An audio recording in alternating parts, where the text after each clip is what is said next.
And I've got to tell you, we live in a culture where creativity is really needed to be shared. Too many people are hiding their creativity away behind closed doors. And our world desperately needs beautiful, creative people to make stuff and share it with others.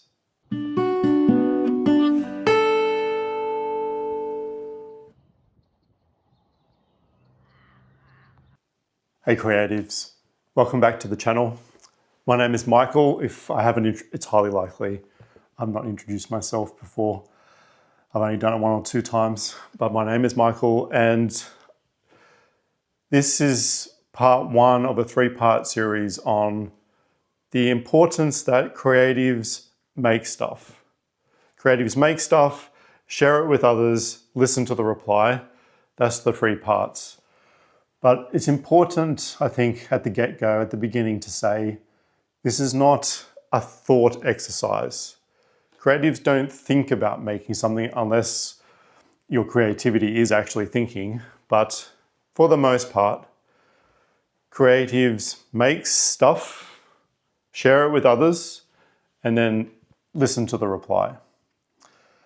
And that's important to understand because the process of making and sharing and listening is an adventure, an ongoing adventure, exploration, whatever term you want to use, of discovering the thing that we really want to make, that we really want to share, that we really want to get feedback on. I'm going to start though with sharing because it's potentially the hardest one of the 3. It can be for me. There's something about sharing with others where it just generates fears, like fear of being laughed at. I can't think of the last time that I laughed at someone that shared something with me, but I'm sure it's happened because I can be a moron just like anybody else. I don't remember though the last time I laughed at someone because it's rare for me to do it. And I think it's rare for me to experience it. What's common is for people to say, can I see what you are making? Can I participate in it? I try to have that as my first response.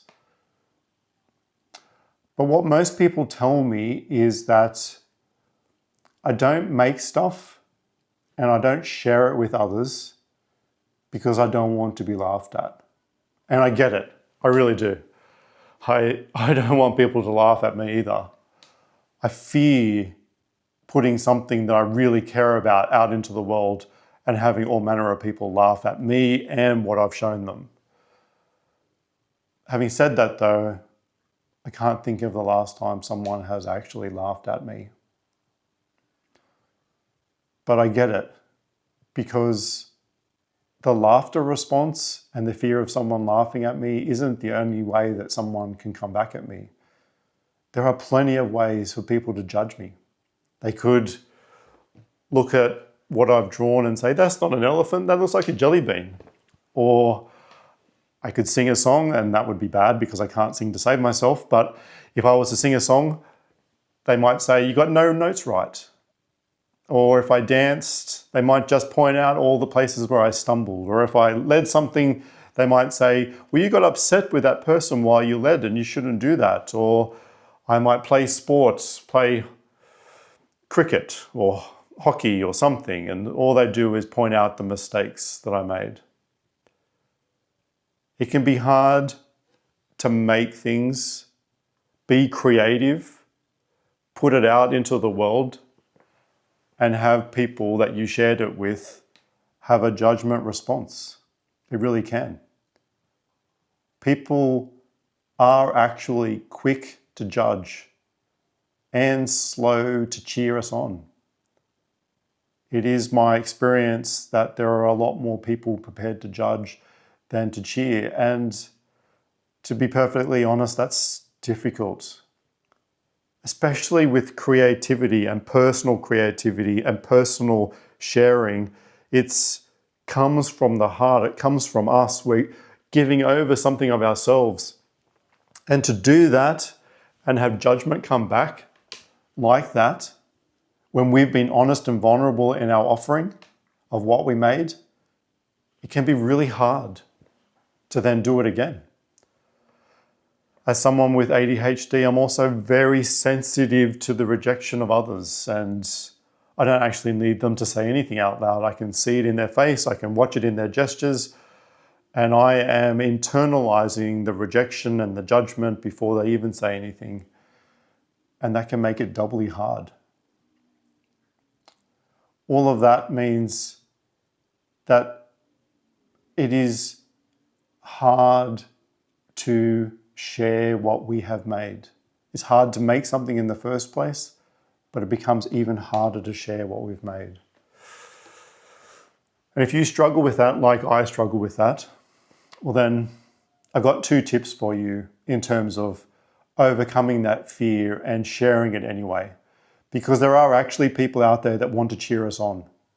They do exist. I have found them. You will find them too. But here's my 2 tips for being good at sharing what you make with others.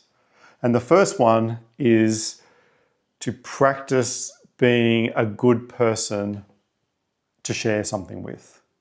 So this isn't you sharing what you've made, it's paying attention to another person when they share what they have made.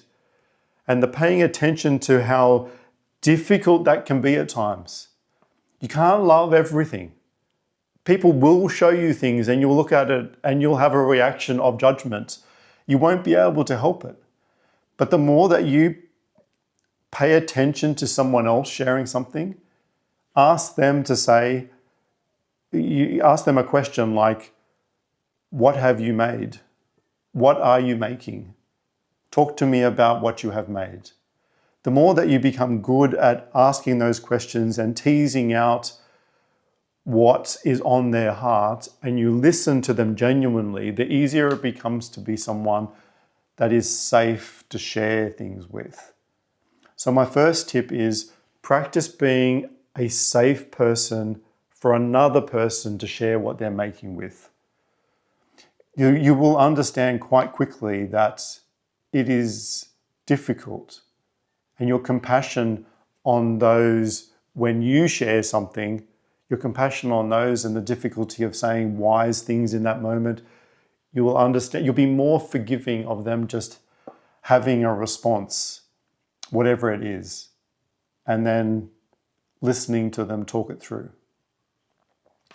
My second tip is to be selective in who you share with.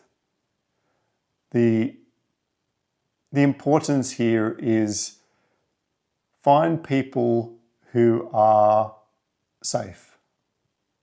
Find people who can respond to you with your offering with kind honesty. You don't want them to lie to you and say, that's amazing, when it's clearly not. But equally, you don't want them to jump on you with judgment and say, you're hopeless, you'll never be any good, you will never be able to do it. So whoever you share it with, make sure that they have a posture of kind honesty towards you and what you are making. And I think there are 3 people you can share it with. The first one is you. And look, I know from my own experience, I do not always cope well with what I make. When I show it to myself, I don't always respond with kind honesty. I can be very judgmental about my own work, and that's a challenge.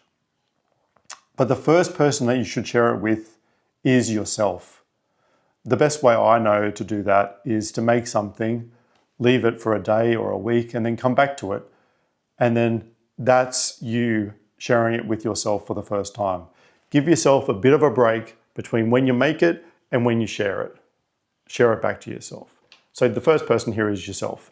Second group of people are people that you trust to be honest and kind, compassionate, people that you trust to understand you, people that you trust to get who you are and what you are trying to do. They are wise people to have within your group of who you share it with first. And then it can be everybody else later. They're the last people to share it with. And it's not that you won't listen to what they have to say when you share it. It's just you have enough feedback from the people that you trust. You have enough feedback from yourself to now hear what they are saying with all of the complexity and all the judgment and all the laughter and everything else that might come your way. But it also will give you the chance to hear the cheers. Because I have to say, when you share it with the general public, it's so much easier to pay attention to the negative stuff. But that is not the only thing that people are saying. So let me impress it upon us to share it and listen to all of the responses and pay attention to the good things that are said, the way that people have cheered us on, and not just the negative. So what I'm saying here is creative people make stuff, and we'll get to that, but they share it. They don't just hold it to themselves.